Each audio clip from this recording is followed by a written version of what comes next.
Boa noite a todos. É um prazer estar aqui com vocês hoje, no evento de discussão do tema Inovação e Governança Corporativa, que faz parte do projeto de lançamento do curso de formação para conselheiros da FGV.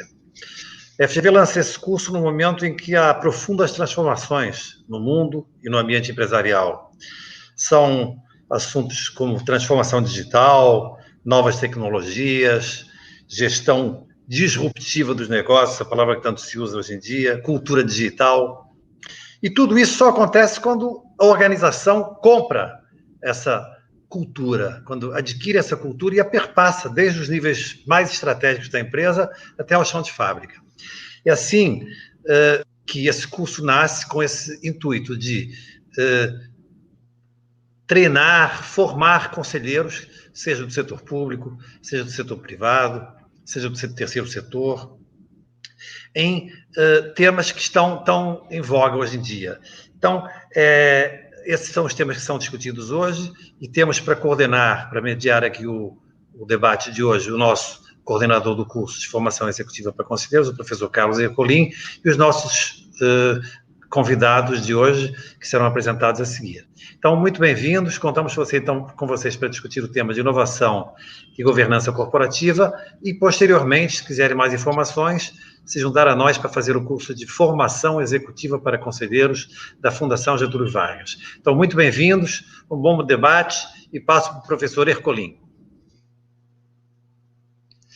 Ok, obrigado, professor João Barroso. Boa noite a todos. Sejam bem-vindos a este webinar que tratará do tema Como a inovação pode influenciar a governança corporativa. Abordaremos os temas inovação e governança e como um ativa ou influencia o outro. Muitas organizações deixam de existir, quebram ou são compradas por descuidar do tema inovação, achando que ele se refere apenas às áreas de TI, de startups, scale-ups. Vamos debater a importância da inovação nas organizações de qualquer porte ou setor e como ela pode alterar, afetar a governança. Meu nome é Carlos Alberto Ercolim, serei o moderador do debate. Sou professor convidado do FGV Management e também o coordenador, como disse o professor João Barroso, do curso que estamos lançando de formação para conselheiros. Esse curso vai ser totalmente online, portanto, você pode participar de qualquer lugar do Brasil e as inscrições já estão abertas. Sem mais delongas, teremos como debatedores Kip Garland, físico, fundador da primeira consultoria na América Latina especializada em inovação, iSeed. Ele tem mais de 20 anos de experiência com mais de 150 projetos de inovação em grandes empresas, em mais de 20 países. O Kip, ele é professor em várias universidades em temas como inovação, disrupção. Ele é cofundador da Learning Community do IBGC. Também teremos Roberto Dagnoni, formado em Ciências Contábeis pela FAI, Faculdade de Administração e Economia do Paraná, investidor serial em fintechs, board member, especialista em inovação corporativa. Ele também é Managing Director na Gear Ventures, Chairman do mercado Bitcoin, foi VP executivo da B3 e da CETIP. Ele é conselheiro independente de administração das empresas abertas IRB e Sinqia. Agora eu tenho que fazer um disclaimer. Tudo que for aqui falado ou debatido representa exclusivamente as nossas opiniões e não necessariamente a posição institucional da FGV. Reiteramos também que todos aqui presentes concordaram em participar desse evento de forma espontânea e com isso autorizam o uso de sua imagem para essa transmissão que ficará disponível posteriormente nos canais oficiais da FGV. Nós não estaremos com o chat do YouTube aberto. Os participantes poderão enviar perguntas através do app Slido. O link para acesso desse app está logo no início da descrição do vídeo no YouTube. Eu aproveito já para agradecer à Fundação Getúlio Vargas pela oportunidade e aos debatedores Kip e Roberto por abrirem espaço em suas concorridas agendas. Teremos uma breve apresentação do Kip, seguida do Roberto, 15 minutos mais ou menos cada um, para que eles exponham seus pontos de vista. Seguiremos com as perguntas. Então, você que está nos ouvindo, já pode usar o app Slido e ir enviando suas perguntas, ok? Em seguida, quando as perguntas forem chegando, eu vou juntando, vou agrupando e endereçando a cada um deles. Kip, novamente, obrigado por sua participação. Showtime. Obrigado, Carlos, e obrigado pela oportunidade de estar aqui com um assunto que, para mim, é um assunto muito curioso e um assunto muito importante nesse momento, né? A gente não está falando exatamente governança da inovação. A gente está falando mesmo inovação na governança. Quando eu fui convidado, faz 3 anos, pelo IBGC, a montar um curso de inovação para conselheiros, a primeira coisa que eu fiz é perguntar para meus alunos, todos board members e ex-CEOs, executivos querendo ser board members, que nós vamos ter que fazer uma jornada juntos, explorando meus 20 anos de conhecimento com inovação, com o conhecimento que eles tinham sobre governança. Esse se tornou o curso muito mais dinâmica e muito menos eu transferindo expertise e muito mais eles criando conhecimento junto, eu lhe dando um olhar através de lentes de inovação, esses lentes que fazem a gente divergir, procurar novos insights e novas alternativas e convergir em cima das alternativas que podem ser mais interessantes. Uma das coisas que a gente chegou na conclusão, depois de 3 turmas, é que a governança tem um papel fundamental na inovação para não matar a inovação. Por mais que a gente dê uma risada assim, não matar a inovação já é uma governança forte. Mas este ano a gente começou a fazer uma mão inversa, seja, e inovação na governança é possível? Para esse caminhada, que já não existe nenhuma referência no mundo sobre esse assunto, a gente decidiu criar uma comunidade de aprendizagem e não um curso. Então, convidamos alunos do curso, conselheiros e pessoas de várias experiências para nos ajudar nessa jornada. E temos descoberto algumas coisas bem interessantes. A primeira questão, quando a gente olha na atualidade de hoje, é que governança corporativa talvez seja o fenômeno mais bem-sucedido do nosso tempo. Quando a gente pensa em nossos governos, nossas estruturas de educação, nossas estruturas de saúde, até nossas igrejas, nossas comunidades, a gente não veja essas outras instituições tendo o sucesso que nossas grandes corporations tinham. E o poder que eles têm hoje em dia, até em cima dessas outras instituições que no passado dominavam a nossa vida pública. Por esse grande sucesso, a governança herdou um problema, que a governança que começou com a Companhia Oriental das Índias, em 1600, que era uma governança, um acordo privado, dentro de uma multitude de acionistas, para tentar gerenciar um ativo com muitos donos, agora está sendo forçado a responder perguntas que nunca foi contemplado para a governança cooperativa. Especificamente, questões sobre nosso ambiente, questões sobre desigualdade, questões sobre justiça, questões que a governança nunca foi preparada para responder. Só por ser, talvez, a instituição mais sucedida, a gente agora procura nossas grandes corporations para solucionar problemas que nossos governos, nossos sistemas de educação, nossos sistemas de saúde não conseguiram solucionar. Bom, agora nós temos que revisitar essas premissas da governança em prol dessas necessidades do futuro. Qual é a natureza de nossos problemas do futuro? A governança, que começou basicamente com 6 premissas que têm a ver com quem tem direito às informações, quem tem direito às decisões, quem tem direito aos lucros, como que a gente consegue transferir propriedade entre acionistas. Esses foram os princípios da governança corporativa que foram mudados nos anos 80 e 90 para princípios para sistematizar a eliminação de riscos. Ou seja, a governança que a gente tem hoje em dia, uma governança voltada a não perder. A não perder o que a gente já tem.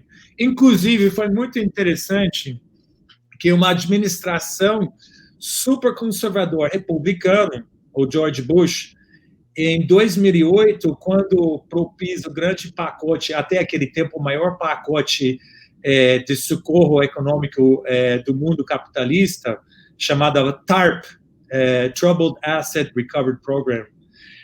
Quando essa proposta foi colocada por uma administração republicana, ou seja, deixa o mercado decidir, se a companhia fracassa, é porque tem que fracassar mesmo. A justificativa que esses republicanos deram é a frase too big to fail. Ou seja, agora esse governança que foi criado para capturar uma oportunidade, né, de comércio regular entre a Ásia e a Europa, está falando, peraí, não posso perder. Cadê a governança para capturar as oportunidades do futuro? Essa é a governança que a gente precisa. Então, esses princípios que nós estamos traduzindo como risco, como potencial de perda, tem que ser reorientado por princípios, né, de capturar o potencial de nossos ativos e nossas pessoas. Se a governança do futuro não captura o potencial das pessoas nesse planeta, o que vale? O que vale essa governança? Pode falar que é bonito, que não evita o risco, que não sei o quê. Então, eu vou tentar traduzir isso em um caso prático minha, e depois eu vou convidar o Roberto, que tem muito mais experiência nesses dois mundos de governança corporativa, big company, e começar a trabalhar com governança desde o início de um projeto inovador, com a experiência mais recente que ele tem como investidor. Em 2000, eu e minha equipe fizemos um projeto, o primeiro projeto global, né, de tentar transformar um grande corporation, que era o número 1 no seu setor, em uma empresa inovadora. Essa empresa é chamada Whirlpool, conhecida aqui como Brastemp e Consul, né? Quando fizemos essa transformação, a gente realmente conseguiu colocar essa empresa dentro dos rankings das empresas maiores do mundo. O que faltava era uma governança que conseguisse reconhecer o potencial de uma nova definição do sucesso para essa empresa. Então, a definição do sucesso do Brastemp é ter o melhor eletrodoméstico, né, o melhor marca e o melhor preço. Mas a governança que poderia capturar um potencial diferente seria uma governança que deixasse uma empresa do lar ressignificar o próprio lar. Hoje em dia, nós estamos querendo nosso lar ser um lugar de produtividade, a nosso lugar de ser um lugar de educação, a nosso lugar de ser um lugar de saúde, o nosso lugar de ser um lugar de diversão e nosso lugar ser um lugar de atividade. Se eu, como board member, com conselho ou governança da Whirlpool, decidir, no futuro, esquece o eletrodoméstico, no futuro nós vamos ter que ressignificar para essas atividades que vai dar muito mais potencial para o lado futuro, né? Esse é um exemplo que eu acho que, se há uma governança voltada para a inovação, não teria como criar uma nova definição do sucesso que conseguir capturar projetos bem diferentes do que os projetos core, né? Aí eu vou deixar o Roberto dar alguns outros exemplos da convivência dele e depois a gente volta para bater um papo um pouquinho desse qual é a definição do sucesso do futuro e como que a gente remodela a governança, não através da prática, mas através das premissas. Tem muito debate de prática hoje em dia. Eu estou cansado do debate de prática. Até que nós olhamos as origens das premissas e questionar o fundamental das premissas de governança, não adianta reinventar prática. Roberto, sua vez, agradecendo novamente por ter aceitado o nosso convite. Por favor. Legal, muito obrigado, equipe, professor Carlos, professor João, pela oportunidade. É um prazer estar com vocês e com todos que estão nos assistindo. Eu fui executivo até o final de 2017, né, encerrando a minha carreira executiva na CETIP, que fez uma fusão com a BMF Bovespa, se tornando a B3, né, em meados de 2017, saí no final. E o meu background sempre foi como CFO, mas também M&A e novos negócios. Eu participei de 3 grandes M&As, a CETIP comprando a GRV, depois a compra da Sascar e a venda dela para a GP e para a Michelin, e depois a própria negociação da CETIP para a B3. Né? Então, acho que novos negócios, passando por M&A ou por novos negócios orgânicos e depois chegando nesse conceito de inovação aberta, a gente enfrenta muita dificuldade em grandes corporações para fazer inovação. E quando eu saí em 2017, então eu decidi começar essa nova jornada como investidor em Venture Capital. Na CETIP eu fui idealizador do programa 4C de inovação corporativa, então nós fazíamos investimento em startups a partir do dinheiro da corporação. Eu comecei a fazer investimentos anjo e gostei bastante dessa prática. Então eu comecei essa jornada depois de investimento em fintechs com os demais colegas ex-CETIP. Nós investimos em mais de 20 startups, então foi um período bastante intenso nesses últimos 3 anos, e decidi me dedicar também a posições de board member. E o meu propósito, atuando como board member, por isso que o tema de hoje é bastante especial para mim, é justamente fazer um push na inovação a partir do conselho. E é interessante que os convites que eu tenho tido e a minha atuação tem sido muito mais pelo lado de inovação e das startups e não pelo meu background financeiro e de M&A. Nota-se que as empresas de fato estão com esse tema em pauta, acho que não na velocidade que o Brasil precisa, mas o tema está definitivamente na pauta, e acho que a gente consegue fazer com que o conselho, como o Kip falou, seja mais proativo e dê mais suporte à atividade de inovação. Eu também sou membro dos mentores do programa WCD do IBGC, que é um programa para nós trazermos mais mulheres para os conselhos, né? E fiz a formação do IBGC em 2014 e fiz também o curso de Making Boards More Effective de Harvard em 2019. Então, acho que tem bastante coisa acontecendo nesse tema, vai ser uma conversa muito boa. Eu acho, Kip, que a inovação nas empresas andou mais rápido do que está andando a governança corporativa. Então, acho que é muito interessante essa iniciativa da FGV, porque realmente nós precisamos de uma reforma desses conceitos, né, para que a governança ande na mesma velocidade que o corpo executivo está andando, ou que está precisando andar, né? Se você olhar a nossa estrutura de governança no Brasil, ela é, em termos de estrutura e formato, muito parecida como ela era, sei lá, 10, 15 anos atrás, né? Temos alguns avanços em diversidade, a gente tem aumentado um pouco o número de mulheres, mas muito pouco. Mas se você vai para a diversidade num conceito um pouco mais amplo e olha o número de afrodescendentes em conselhos, é baixíssimo, né?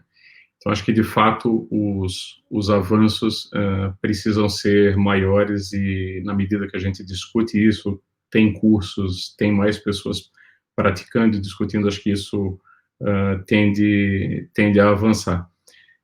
Então, acho que, para mim, o conselho se dedicar mais à inovação é um jeito que a inovação vai acabar colando no conselho, né? Então, acho que tem que aproximar mais essas práticas para que a gente possa ter esse tipo de revolução. E eu acho que alguns temas que, como o Kip falou, de conflito, né, e que tem pouca evolução, são resultados de curto prazo versus longo prazo, especialmente em companhias abertas, né, com os resultados trimestrais e toda a pressão pelo resultado de curto prazo.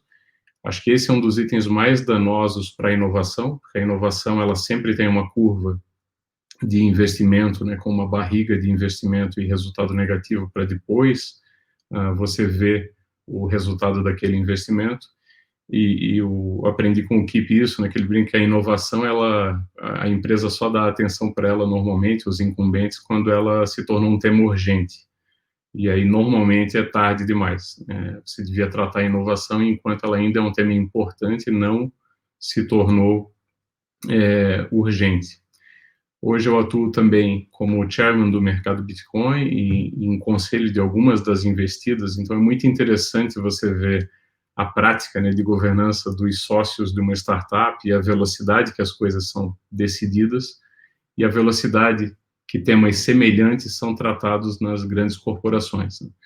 Os ciclos de tomada de decisão foram muito encurtados nas startups, com os squads, as programações trimestrais, mensais, semanais, e eu acho que o ciclo de governança, né, os orçamentos bianuais, anuais, as metas que não podem ser mexidas, porque você já soltou o guidance, para você mudar o guidance é um problema, ou seja, a dinâmica hoje está muito rápida e a gestão fica engessada, né, com esses orçamentos e essas métricas muito longas, né?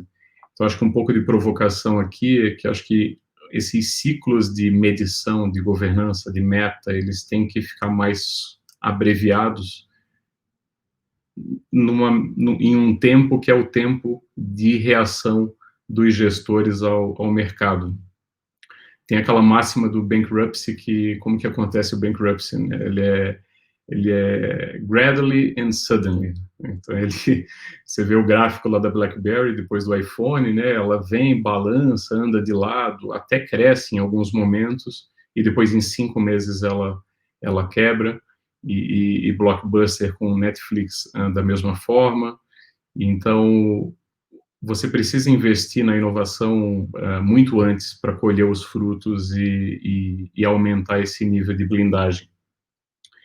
Então, acho que esse são um pouco dos temas aqui que eu queria deixar como provocação. Acho que nós temos como trabalhar com programas de inovação, comitês de tecnologia e inovação, comitês de value creation, de growth creation, de open innovation. Acho que as empresas, todas aquelas que têm um modelo que permite isso, elas têm que se imaginar como plataforma. Se você pegar os negócios de maior valor no mundo hoje, são conceitos de plataforma, e você consegue agregar produtos de terceiros e distribuí-los, né, ou agregados ao seu, fazendo 1 mais 1 igual a 3, ou mesmo distribuindo produtos de terceiro. Imagina se a Apple Store vendesse só aplicativos produzidos pela própria Apple, né? Eu acho que esse conceito que a gente ainda tem muitas áreas que travam a inovação, acho que não parte só do conselho, né, mas acho que tecnologia, a gente tem um nível de M&A ainda baixo no Brasil, né, no make or buy, a gente sempre tem aquele, com esse valor aí eu consigo produzir mais rápido e mais barato, né? E lembrando, né, que o Facebook pagou $1 bilhão pelo Instagram quando eles tinham 11 funcionários. Então, seria muito fácil eles dizer, não, pegue os nossos 30 melhores engenheiros e façam um Instagram melhor. Acho que esse é muito a cabeça que a gente tem aqui no Brasil, e acho que a gente tem que reconhecer, né, quando a inovação está melhor do lado de fora e tentar agregá-la, mas você precisa de mecanismos adequados para interagir com esse ecossistema de inovação, né? Se você manda um NDA de 70 páginas para uma startup, não vai funcionar, né? Se você coloca a startup numa trilha de um departamento de compras, que depois de tudo feito, vai ligar um cara de compras para ganhar 30% de desconto, porque ele tem na meta reduzir todas as compras em 30%, não vai funcionar. E a gente ainda vê isso no dia a dia. Então, acho que as grandes empresas, elas precisam se ajustar para a inovação, e acho que a governança tem que vir junto. Ok, obrigado, Roberto, Kipp, professor João Barroso, pela introdução. Sinta-se à vontade, professor, a nos abandonar. A gente sabe da sua agenda muito concorrida. Então, vamos começar agora com as perguntas que já nos estão chegando. Vamos colocar um pouquinho de pimenta nesse acarajé, Kipp. O artigo recente afirma que a efetividade do Conselho de Administração está em sua capacidade de fomentar a relevância e a inovação da organização. Vocês dois, Roberto, Kipp, vocês acham que o Conselho vem efetivamente fazendo isso, fomentando a inovação?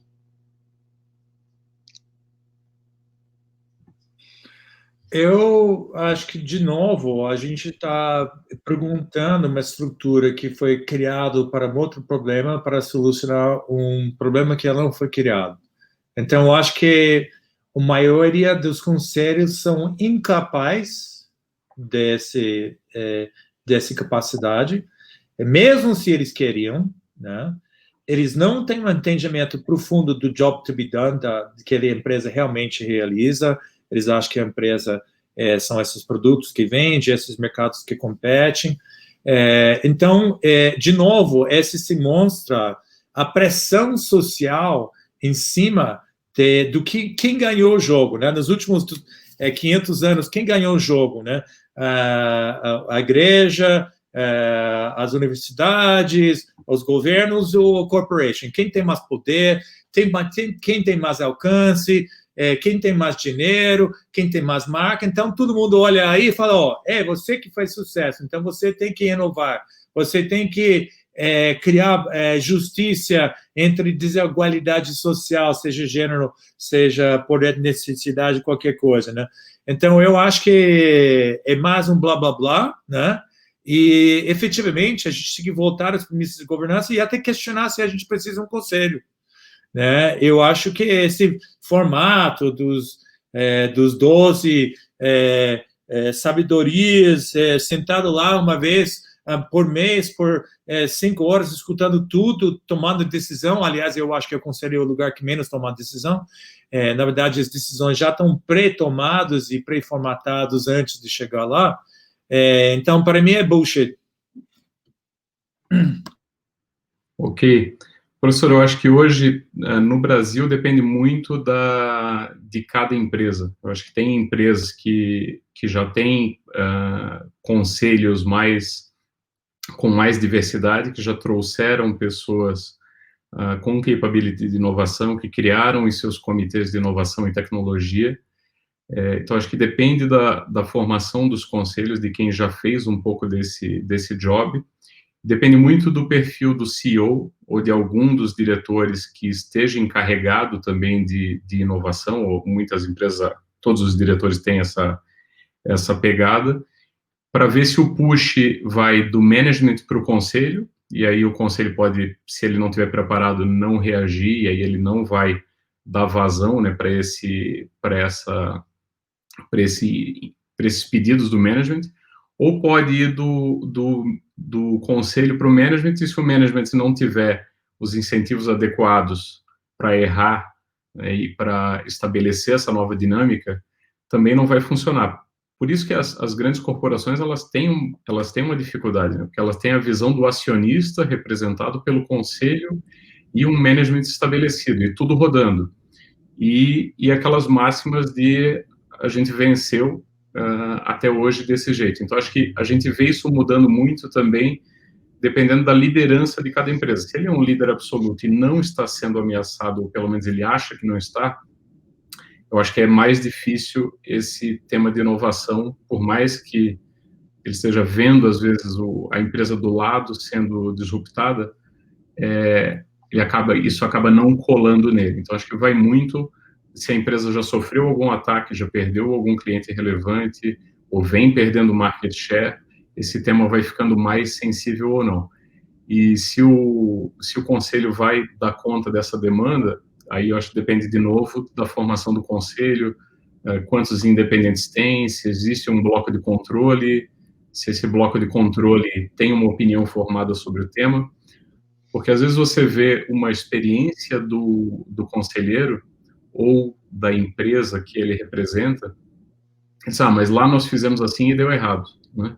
E inovação tem um problema que não existe certo e errado, né? Não existe um programa de inovação que, faça esse aqui na sua empresa que vai dar certo. Acho que cada empresa tem que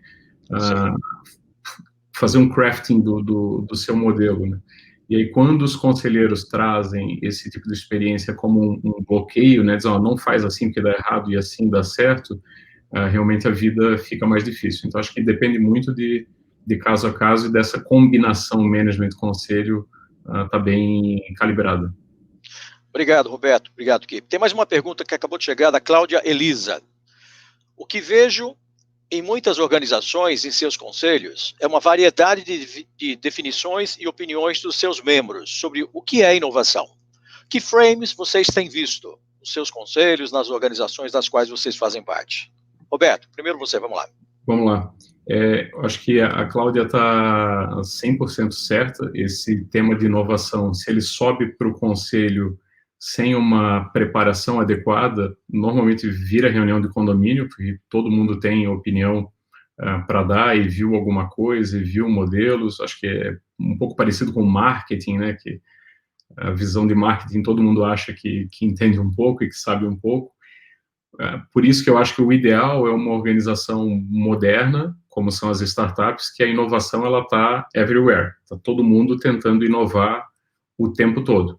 Mas numa corporação já estabelecida, no incumbente, eu acho que o único jeito de começar é com um programa de inovação e que ele seja o mais across the company possível, não top-down. Então, acho que ele é um programa top-down e bottom-up, você tem que ter participação de pessoas de todas as áreas.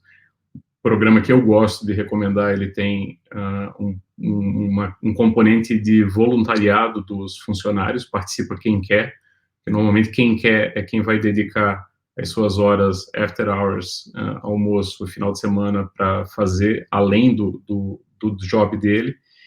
E aí você, através desse programa, através desses comitês, levar uma proposta trabalhada para o conselho. Diz, estudamos, tem que estudar muito, levar com bastante robustez. Esse é o programa que a gente acha que é adequado para essa companhia no momento que nós estamos por isso. E aí, sabendo do perfil dos conselheiros, você já vai saber, eu acho que eu vou ter esse tipo de resistência no meu conselho. E preparado para vencer todas essas objeções, porque é muito mais fácil não fazer, né, do que aprovar um orçamento para colocar em venture capital, que é um dinheiro de risco, né, e lembrando que são CPFs que estão ali trabalhando. Então, acho que o jeito é levar isso, alguém tem que encabeçar e levar isso muito trabalhado para o conselho. Obrigado, Roberto. Kipe, chegou a pergunta aqui do Ricardo Andrade. Como a governança lida com perdas financeiras naturais dos projetos que falham no processo de inovação? O Roberto falou agora há pouco de medo, né? O erro, enfim, como é que as empresas lidam com esses erros? Ou não lidam, elas lidam adequadamente? Eu acho que quando a gente fala de governança, infelizmente, nós ainda estamos numa governança que lida muito com o que, com o como e com quem, e não com o porquê, né? A maior parte da governança, ela lida com, quando a gente fala de inovação, ela quer saber quais ideias, quais produtos, qual mercado, seja o que de inovação. Ou eles até arriscam querer saber o como da inovação, qual o processo, como a gente está disposto a perder de dinheiro nisso, ou quem, né? A grande tendência nos últimos 10 anos é da inovação ir para uma coisa interna, processos internos. Aí, 7, 8 anos atrás, começou esse modo de inovação aberta, que você abre sua empresa, e nos últimos 2, 3 anos virou modinho em inovação externa, ou seja, eu sou incapaz realmente de inovar, então eu preciso de uma aceleradora, um programa de corporate venture. Tudo isso, para mim, não é o papel da governança. Como é realmente o papel da gestão achar um caminho efetivo. O papel da governança é o porquê, né? E esse é o grande fracasso nos programas de inovação, porque, na verdade, as empresas têm planejamento estratégico, eles conhecem os seus mercados, eles conhecem seus modelos de negócios. Então, você fala, vai pensando fora da caixa, vai pensar numa coisa que eu não pensei ainda, esse é bullshit, né? Porque a empresa quer ganhar dinheiro do jeito que ela ganha dinheiro, né? Então, se a governança não foca no porquê, não adianta o que eu como, né? Então, por exemplo, uma governança numa empresa de saúde tem que focar na saúde, né, mesmo, e não na doença, porque o modelo de negócio hoje, de 99% de negócio de saúde é doença. Então, como que nós, podemos focar um pouco mais em modelos de negócios que deixem pessoas vivas e a gente ganhe dinheiro, né? Uma empresa como carro, como avião, etc., companhia aérea, ela tem que focar no porquê de transporte, né? Porque o que a pessoa realmente quer? né? E não foi nenhuma empresa de transporte que inventou o Uber, por exemplo, porque o Uber estava pensando no transporte e as companhias estavam pensando nos seus produtos, que é um quem e um como. Ensino, por exemplo, um grande negócio no mundo todo e particularmente aqui no Brasil. Tem que pensar não no ensino, mas na aprendizagem, né? O ensino é um meio para aprender, não é o fim, né? Ensinar não é fim, aprender é o fim. Então, como a gente pensa sobre a aprendizagem? Então, infelizmente, por não ter ocupado essa posição do porquê, né, as empresas acabar abdicando o que e o como da inovação para conselho, que está errado na minha visão, e a gente acabar não tendo uma definição, uma repensamento, uma ressignificado de definição de sucesso do futuro, que habilita novos modelos de negócios, que é a parte mais difícil da inovação. Carlos, se eu puder complementar, acho que é perfeita a tua fala, que como eu falei, se o management, para o management levar esse como, que acho que está dentro da pergunta das perdas, né, o conselho tem que estar, e os acionistas convencidos do why, que é esse ponto do KIP, né, de por que a gente tem que inovar. Se você acha que você não tem problema nenhum, você não vai querer inovar e não vai querer gastar, e se você, de fato, está nessa situação, não vai ter esse dinheiro. Partindo do issue, e aí chegando numa necessidade, nós queremos daqui a 3 anos ter 30% da nossa receita vindo de novos negócios, aí definindo qual é esse setor. Então, o que nós trabalhamos na equipe em alguns projetos foi fazendo isso backwards, e aí mostrando esse resultado que a gente vai atingir no ano 3, no ano 5, chegar num valor de investimento hoje, e considerando esse nível de perda da inovação, para você aprovar esse pacote completo. Mas esse é o mundo perfeito.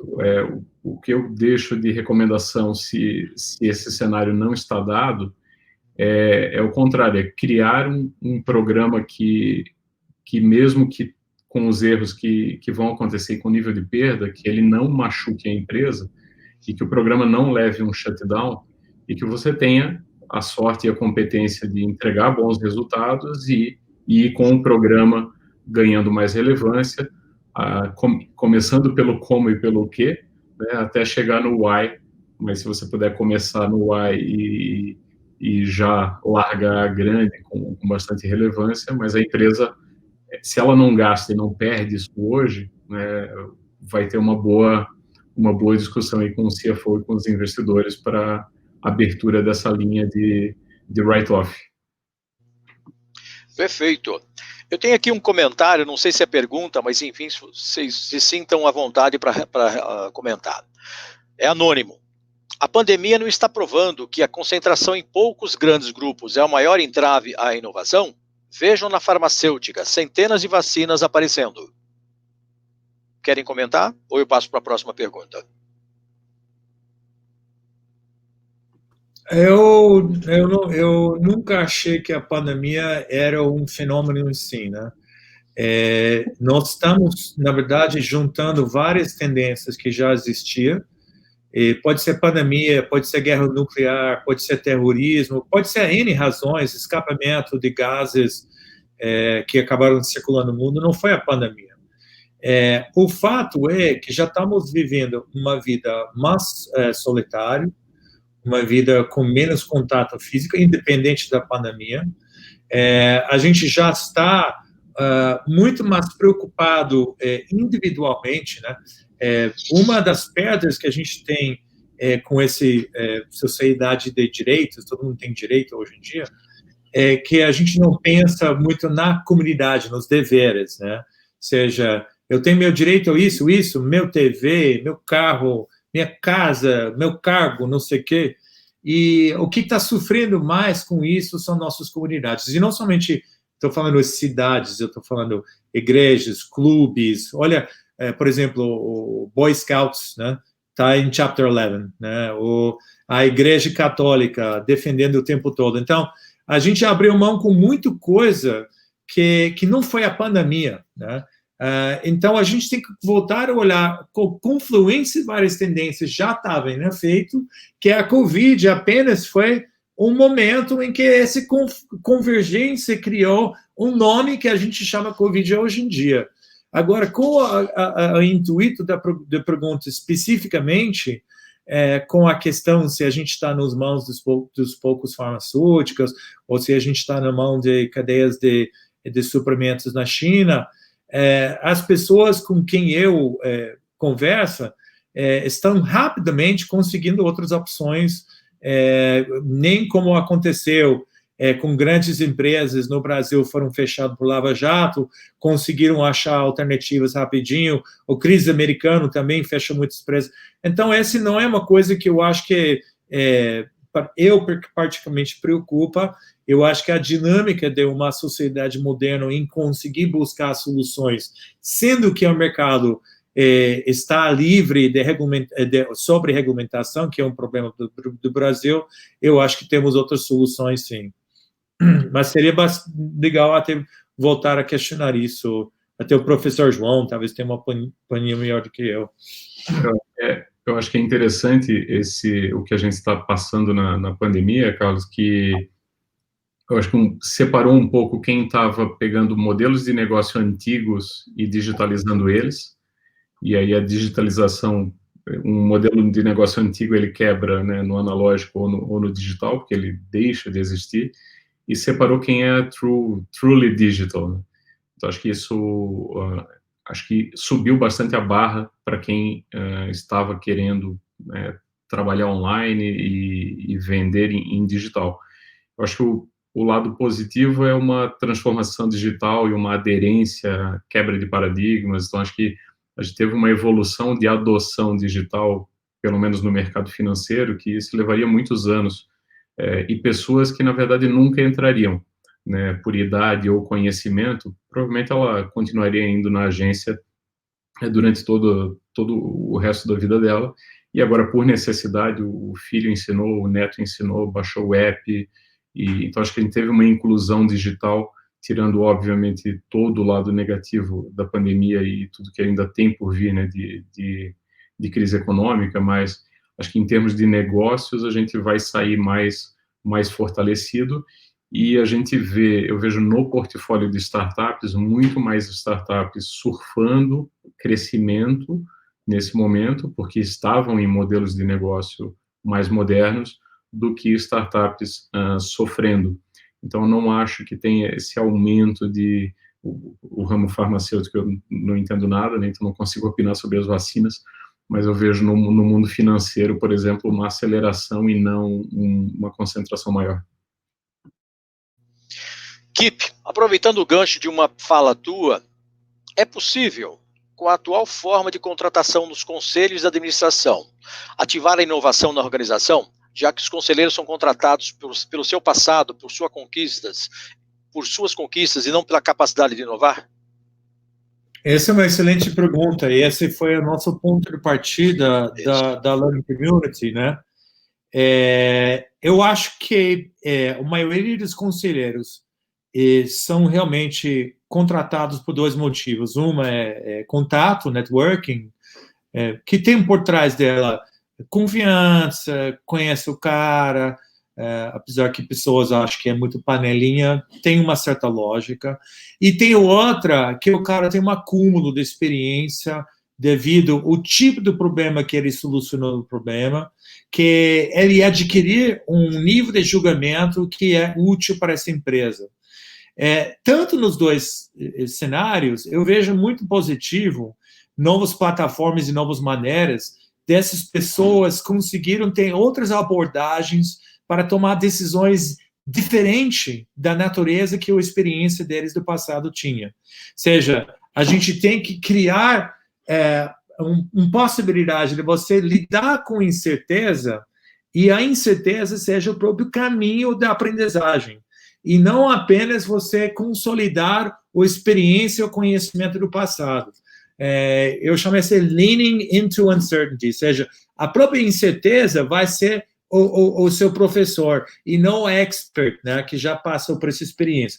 Agora, quando tem mentes abertas para isso, esse não tem nada a ver com idade, com gênero, com raça, com nada. Quando tem mentes abertas que reconhecem que eu preciso ter outras abordagens para uma natureza de problemas que vai ser diferente que eu conheço. E esse significa abordagens para lidar com incerteza. Eu vejo, sim, uma grande possibilidade de uma transformação do board, né, ou de um conselho individual, mas tem que ter essa vontade, né, esse desejo de fazer um reframing de incerteza como risco, uma coisa que a gente precisa eliminar, e incerteza como oportunidade de aprender, de descobrir, de usar novas lentes de inovação para descobrir novos modelos de negócios e novas oportunidades de inovação. Professora, ótima pergunta. Eu acho que isso tem mudado à medida que pessoas mais jovens e que estão em indústrias e mais recentes e que são inovadoras têm atuado como conselheiros, né? Você vê a Cristina, que é fundadora do Nubank, que hoje é conselheira. Eu comecei a ser conselheiro com 40 anos de idade, enquanto antes você olhava, conselheiros tem que ter, sei lá, acima de 55 ou 60 anos para ser conselheiro. Eu acho que tem que ter também uma via de duas mãos, né? Pessoas com esse perfil querendo ser conselheiros e também se capacitando, né? Eu acho que eu vi alguns casos de empresas que trazem uma pessoa de inovação e a pessoa chega lá sem a preparação de governança corporativa e também não funciona, porque você tem que respeitar a dinâmica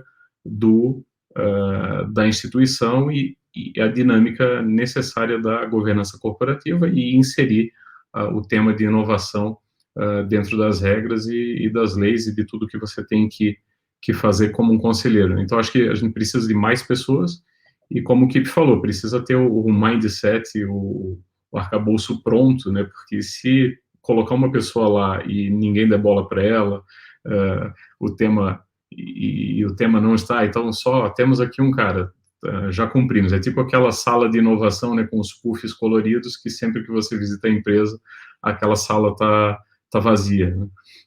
Então, acho que não adianta fazer isso, mas eu sou um pouco otimista de que as empresas estão fazendo esse movimento e com esses cursos como os de vocês, Fundação Dom Cabral e BGC, de ter gente mais jovem e que está participando do movimento de inovação também se capacitando para ser conselheiro. Ok, você que está nos assistindo, está gostando do debate, o Roberto e o Kip serão convidados nossos no nosso curso também. Aproveitando, já que está fervendo aí, eu tenho duas perguntas que eu vou juntar numa só. Uma delas é do professor Luiz Roberto Garnier, a outra do Valber Perrucci. Até que ponto o Conselho está realmente disposto a colocar recursos financeiros em projetos de inovação sem que haja segurança de sucesso nesse investimento? E como a governança e a inovação estão interconectadas na indústria de óleo e gás, se é que vocês têm conhecimento específico de óleo e gás, ou, se não, na indústria em geral? Quem começa? Kip? Eu posso começar. Para mim, eu não começaria com a inovação como objetivo do Conselho. Eu começaria com o crescimento no futuro. Ou seja, o Conselho está lá para garantir que esse ativo consegue realizar seu potencial do futuro, realizar o potencial das pessoas e realizar o potencial da organização. Esse é o Conselho. Agora, tem várias maneiras de você realizar esse potencial, de quais inovação em uma. Então, qual peso você dá na inovação vai depender desse potencial que você reconhece. É comprovado que as empresas normalmente superestimam o poder do modelo de negócio que eles têm hoje em dia em detrimento de novos modelos de negócios que eles não conhecem, né? Então, a priori, o Conselho deve dar um pouco mais peso da inovação no seu plano de crescimento e essas lacunas devem ser quantificadas com uma definição de sucesso que entrega para esse acionista, né, em qualquer prazo, né, um ativo que tem valor, né, não somente valor financeiro, mas um valor para as pessoas que gastaram suas vidas em sua organização. Então, para mim, a inovação está subordinado a essa grande missão do Conselho de criar relevância para esse ativo no futuro esse ativo, incluindo as pessoas dela. E dentro disso, eu acho que ela tem que criar um portfólio único que considera projetos de inovação e considera projetos de crescimento mais tradicional juntos e não separados.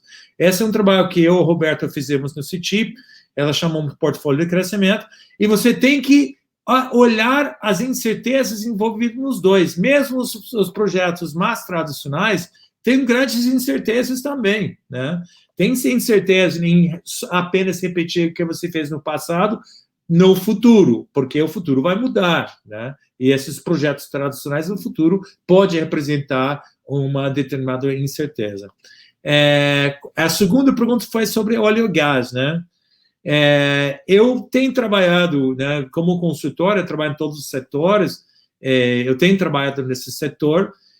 Na verdade, o setor do óleo e gás é o setor, por longe, que mais investe em planejamento de longuíssimo prazo. Se você olha um Shell Oil Company, por exemplo, esses caras dominam as tecnologias de planejamento de cenários. Começou no Shell nos anos 60, eles dominam as tecnologias de long range planning, long range strategic planning. É um setor que olha em dezenas de anos, blocos de 40, 80 anos. A natureza, tem alguns centros de desenvolvimento, de expertise, de long range forecasting, etc., dessas empresas que são impressionantes, né? Agora, ao final dos contos, o job to be done não é óleo e gás, o job to be done é energia, né?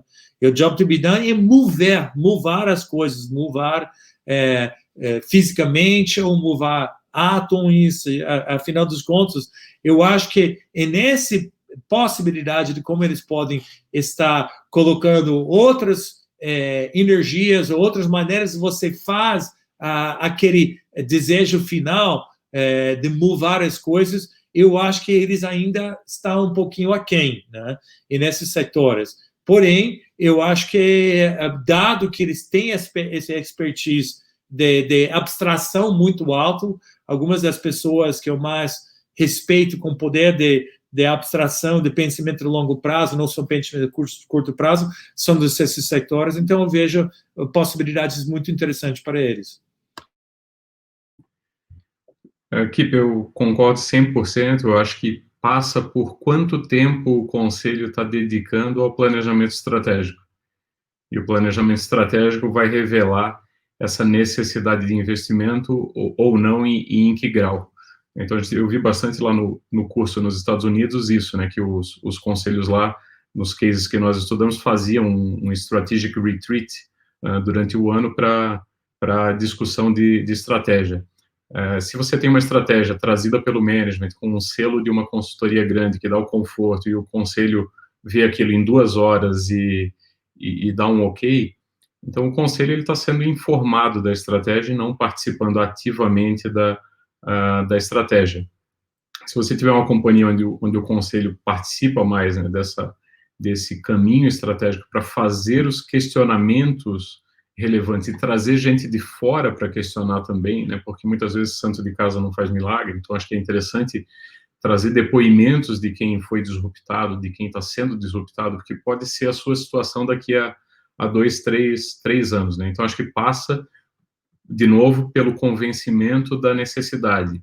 E eu acho que esse paradigma de, não dá para inovar porque a gente vai perder dinheiro e se a gente perder dinheiro, eu acho que isso é um pouco de desculpa para não, às vezes, para não enfrentar o problema de frente, porque as condições de sucesso para uma startup recurso, time, né, principalmente time, e acesso ao mercado, né? Imaginando que na corporação você já tem acesso aos clientes, você consegue testar essas soluções novas com clientes, e você tem recurso, e você tem time, ou seja, você tem infra para compartilhar, então você tem muitos dos itens que são necessários para se promover a inovação. Então, é como se dissesse isso, que o Kip falou, então a gente não erra em nada no que a gente faz, é só na inovação que se erra, só na inovação que se perde dinheiro. E quantas perdas de dinheiro estão escondidas em outros business que a gente já roda, né? Então, acho que um pouco da resposta passa sempre por, acho que levar a discussão para a estratégia e conseguir esse espaço na estratégia. O como, gente, assim, já tem muitas consultorias, bastante gente que já fez, tem como fazer sem esse paradigma de que a gente vai perder uma tonelada de dinheiro para inovar. Legal. A gente já está chegando ao final, até para ficar com gostinho de quero mais, então vou engatar 2 perguntas numa só. Se até lá chegar mais alguma pergunta, a gente passa para vocês. Do contrário, depois eu dou 5 minutos finais para cada um de vocês. As 2 perguntas que eu quero engatar são as seguintes. Por que inovação se faz necessária? Afinal, o business as usual não é mais suficiente? E a segunda é, será que a criação do cargo de Chief Innovation Officer resolveria? Vamos lá. Qual foi a primeira pergunta? Por que a inovação se faz necessária? O business as usual já não é mais suficiente? Ah, tá. Não, eu acho que essas 2 perguntas voltam à questão do que não existe inovação separada do negócio. Existe um negócio que precisa crescer. Normalmente, se a gente está falando qualquer tipo de empresa hoje em dia, esse vai precisar uma profunda reflexão de qual é a nossa definição de sucesso, né? A partir dessa reflexão, por exemplo, eu dei o exemplo da Brastemp, né? A definição do sucesso do Brastemp, 20 anos atrás, era ter a melhor geladeira, fogão, melhor preço, melhor marca, né? Isso não basta mais. A China faz melhor, faz uma geladeira tão bom, a Coreia faz até melhor. Então, sem essa reflexão profunda, se a gente precisa crescer no futuro, se o futuro vai ser diferente, é a única coisa que a gente tem certeza sobre o futuro vai ser diferente, como nós vamos continuamente provocar uma redefinição de sucesso para essa organização. Dentro dessa redefinição de sucesso, vai ter muita coisa que é o business as usual, mas vai ter muita coisa, eu nem gosto de usar a palavra inovação, muita coisa que tem incerteza. O grande desafio da inovação não é criar ideias. Aliás, ideias são passivas, na minha visão. Porque a gente é muito ruim em julgar ideias, né? O que a gente precisa é muito mais saber as incertezas envolvidas e executar experimentos para reduzir essa incerteza e saber o que a gente não quer. Tá? Hoje em dia, eu aviso a empresas para não criar funis de ideias, acho uma perda de tempo, não conheço nenhuma empresa que conseguir converter um funil de ideias em grandes breakthroughs, eventualmente insights, sim, mas a grande questão não é inovação ou não inovação, a grande questão é como nós vamos crescer no futuro. Esse crescimento, ela vai valorizar o potencial desse ativo e suas pessoas, tá? E como é que a gente redefine sucesso? Aí cria um mix de tipos de incertezas, as incertezas mais operacionais ou mercadológicos, as incertezas mais a ver com concorrência ou com tecnologias, né? Então, para mim, eu viria tudo isso uma questão de que tipo de incerteza você está disposta a enfrentar para essa nova definição de sucesso que você tem no futuro. Professor, eu acho que, assim, quem estiver satisfeito com o business as usual está em denial mode de tudo, da disrupção que está acontecendo, né? Eu acho que você está num modo meio taxista, né?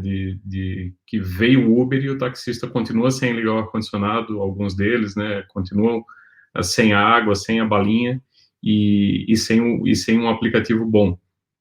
Então, assim, o táxi funciona, está ali, tem os seus usuários, mas perdeu, né, uma boa fatia de preço para um outro serviço com outras qualidades, né? E você vê no mercado financeiro também, né? Você vê varejo sendo banco, Apple Card, né? Então, o Apple concorrendo com um banco.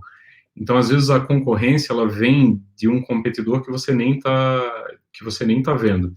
Então, se você ficar no business as usual e não se desafiar na estratégia para entender esses movimentos e tentar acompanhá-los, você tem algo a defender. O cara que está começando novo, ele só tem a ganhar, porque ele está começando do zero. E você que é o incumbente é que tem que se defender.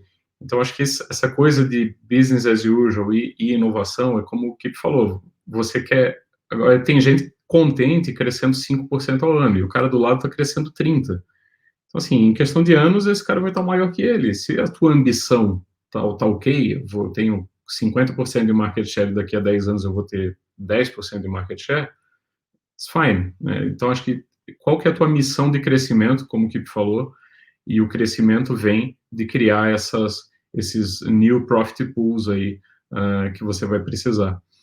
Sobre o Chief Innovation Officer, eu sou contra. Acho que a inovação ela tem que ser across the company. Normalmente, se você cria essa área de inovação, eu acho que ela pode servir como enabler, ela pode servir para cuidar de mecanismos, de criar os frameworks, criar as dinâmicas, fazer as provocações. Então, acho que ela é necessária, mas como facilitadora para contaminar as demais áreas, né? Se as outras áreas não forem envolvidas, normalmente fica aquela área ali, como o Kip diz, que com muitas iniciativas e poucas acabativas, né? Muitas ideias, muitos projetos, mas como não tem o suporte das outras áreas que têm os recursos, então nesse projeto que a gente fez com o Kip, há vários lugares que você pode buscar recurso, né? O Kip mostrou um case onde os diretores atuais cediam 1%, 2%, 3% do orçamento de CAPEX deles para esse pool de investimentos. E aí eles juntos escolhiam quais projetos iam receber aqueles recursos que eles consorciaram. Acho que dá para fazer ideias criativas de engajamento da autogestão de uma forma ampla, porque se o jurídico não estiver engajado, você vai ter problemas na contratação dessas soluções. Se o RH não estiver engajado, você vai ter problema para trazer as pessoas para os eventos, para liberar as pessoas. Você precisa das pessoas minimamente disponíveis. E eu não acho que colocando... As metas hoje já estão muito fracionadas, né? Com satisfação de cliente, clima, EBITDA, meta corporativa, meta individual. Aí se você colocar lá 5% da meta da pessoa para inovação, não é isso que vai fazer ela se dedicar mais ou menos para inovação. É uma questão de propósito que você vai ter que colocar para a organização para que as pessoas se dediquem a fazer isso, né? E eu só vejo isso com um engajamento amplo. Então acho que um Chief Innovation como facilitador, sim, mas como salvador da pátria, não. Perfeito. Antes de passar a palavra final para o professor João Barroso, que oficialmente vai fazer o encerramento, eu quero, em nome da Fundação Getúlio Vargas, agradecer a todos que aqui participaram, enviaram perguntas, interagiram no chat. Agradecimento especial, justamente ao professor João Barroso, que gentilmente fez a abertura desse evento. Agradecimento ao pessoal comercial da FGV Rio, ao pessoal de apoio também, que, embora não tenha aparecido para vocês, eles fizeram tudo, desde o convite, organização das salas, e, sem dúvida, agradecer aos dois palestrantes que foram o sucesso. Eu digo sucesso porque tivemos mais de 220 inscrições nesse evento. Então, espero que alguns de vocês que aqui nos ouvem se inscrevam para o nosso curso de Educação Executiva, Formação para Conselheiros da FGV Rio, que será oferecido a partir de outubro, de forma totalmente online. Lembrando que as inscrições já estão abertas. Abraços. Professor João Barroso, por favor. Professor, para mim foi uma honra, um prazer estar aqui. Eu ia só participar da abertura, mas fiquei preso tal do interesse, o magnetismo aí dos dois palestrantes, e eu acabei ficando até o final. E olha, eu posso lhe dizer o seguinte: eu trabalhei na Vivo, que tinha um tipo de governança, 2 acionistas internacionais. Trabalhei na CSN, que tem um acionista forte, como sabem, Benjamin Steinbrück, que passou por várias mudanças na privatização e tal. Trabalhei na Estácio, que é do Grupo GP, agora já está evoluiu, já está é uma corporation hoje em dia, e eu posso dizer que tudo que vocês falaram aí faz todo sentido. Eu vi como management, eu participei no C-Level nessas 3 organizações. Tive contato com os conselhos de administração, e tudo que vocês falaram aí faz todo sentido. Essas suas colocações, Roberto, me fizeram lembrar muitas das sessões de conselho de administração que eu via lá, tá? Concordo plenamente com tudo que você falou, e acho que o Kip deu essa pitada de inovação aí também, essa pegada mais moderna, e que tem a ver com como é que os conselhos têm que se adaptar a essas mudanças pelas quais passam o mundo e as organizações e o ambiente empresarial.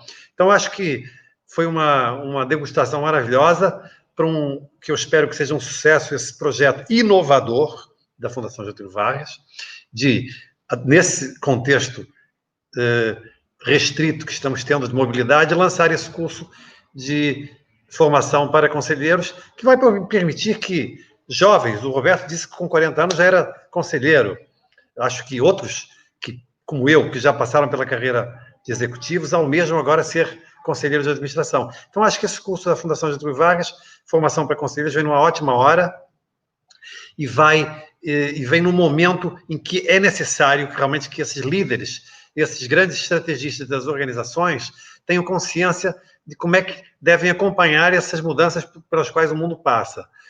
Ou seja, é fundamental que essa transformação digital, essa cultura digital que se quer passar para as empresas, seja apadrinhada pelo management e pelo Conselho de Administração. E acho que o curso de formação executiva para conselheiros vai dar uma base sólida para que não fiquemos só, como disseram os colegas, no achismo. Senão virou uma reunião de condomínio. Acho que aqui o que se pretende é dar realmente bases sólidas, conhecimento de gestão, de governança, de inovação, para que a gente consiga acompanhar o mundo nas mudanças pelas quais ele está passando.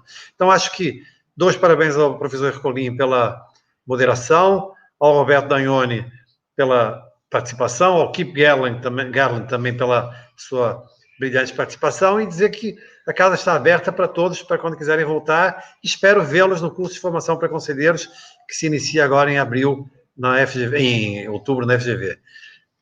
Um abraço a todos e boa noite. Legal. Obrigado. Boa noite. Obrigado. Boa noite a todos. Obrigado. Roberto. Boa noite. Obrigado. Boa noite.